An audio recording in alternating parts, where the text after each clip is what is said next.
बिहार में 22 मार्च की रात आई तेज आंधी और ओलावृष्टि ने जो तबाही मचाई, उसकी तस्वीर अभी भी खेतों में बिखरी पड़ी है। 12 जिलों में 2,06,000 हेक्टेयर से ज़्यादा फसल बर्बाद हो चुकी है। 111 प्रखंड इस आपदा की चपेट में आए हैं। किसान के माथे पर चिंता की लकीरें हैं, कर्ज है, लागत गई, फसल गई और अब सबसे बड़ा सवाल, क्या सरकार का मुआवजा उस नुकसान की भरपाई कर पाएगा? और सबसे ज़रूरी, वो किसान कौन है जिन्हें ये मुआवजा मिलेगा और वे इसके लिए अप्लाई कैसे करें? 22 मार्च की रात बिहार के बड़े हिस्से में तेज आंधी के साथ ओलावृष्टि हुई। इस प्राकृतिक आपदा का असर सिर्फ 1-2 जिलों तक नहीं रहा। कृषि विभाग की रिपोर्ट बताती है कि 12 जिलों में 2,06,000 हेक्टेयर से ज़्यादा फसलें तबाह हुई हैं। 111 प्रखंड प्रभावित हुए हैं और नुकसान का प्रतिशत 33 से ज़्यादा बताया जा रहा है। यानी जहां भी फसल थी वहां 1/3 से ज़्यादा बर्बाद हो गई। इस आपदा की सबसे ज़्यादा मार मक्का और गेहूं की फसलों पर पड़ी है, जो बिहार के किसान की मेहनत और कमाई दोनों का सबसे बड़ा जरिया है। मधुबनी, पूर्णिया, बेगूसराय और सहरसा में मक्का की फसल तबाह हुई है। वहीं मुजफ्फरपुर, सुपौल, किशनगंज और मधुबनी में गेहूं की फसल बर्बाद हो गई है। सिर्फ अनाज ही नहीं, केला, आम और लीची जैसी बागवानी फसलें भी इस तूफान की भेंट चढ़ गई हैं। बागवानी में किसान की लागत भी ज़्यादा होती है और नुकसान भी। इन फसलों का नुकसान केवल इस सीजन का नहीं, बल्कि अगले कई महीनों की आमदनी का नुकसान है। सरकार ने कहा है कि इनपुट अनुदान यानी इनपुट सब्सिडी के तहत किसानों को राहत दी जाएगी।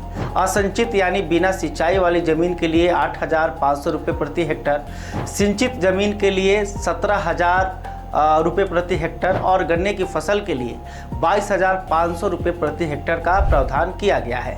यह राशि सीधे किसानों के बैंक खाते में ट्रांसफर होगी।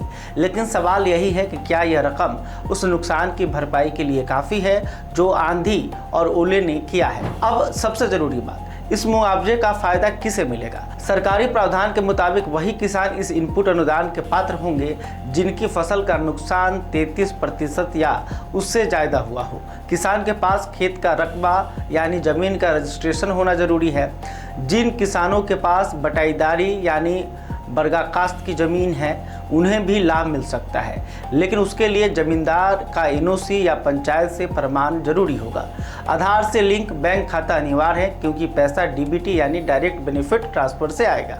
और जिन किसानों का खाता किसान रजिस्ट्रेशन पोर्टल पर पहले से रजिस्टर्ड है, उनका काम थोड़ा आसान रहेगा।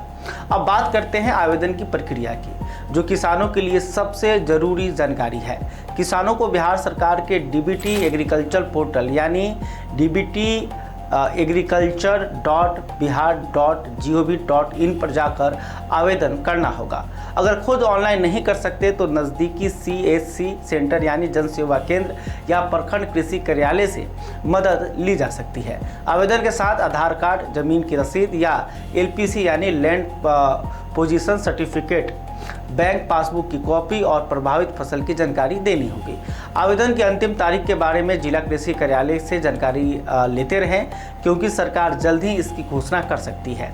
देरी न करें, जो किसान समय पर अप्लाई करेंगे उन्हें ही इस योजना का लाभ मिलेगा। इस आपदा से सहरसा, मुजफ्फरपुर, अररिया, बेगूसराय, मधुबनी, पूर्णिया, खगड़िया, किशनगंज, मधेपुरा, दरभंगा, सुपौल और भागलपुर जैसे जिले बुरी तरह प्रभावित हैं। जमीन पर हालत यह है कि कई जगहों पर पूरी की पूरी फसल खेत में ही बिछी हुई है। किसानों का कहना है कि जो कर्ज लेकर बोया था वो एक रात में तबाह हो गया। आंखों में पानी है, लेकिन उससे भी ज़्यादा सवाल है, अब आगे क्या? एक तरफ मौसम की मार है, दूसरी तरफ सरकारी मुआवजे की धीमी प्रक्रिया की चिंता।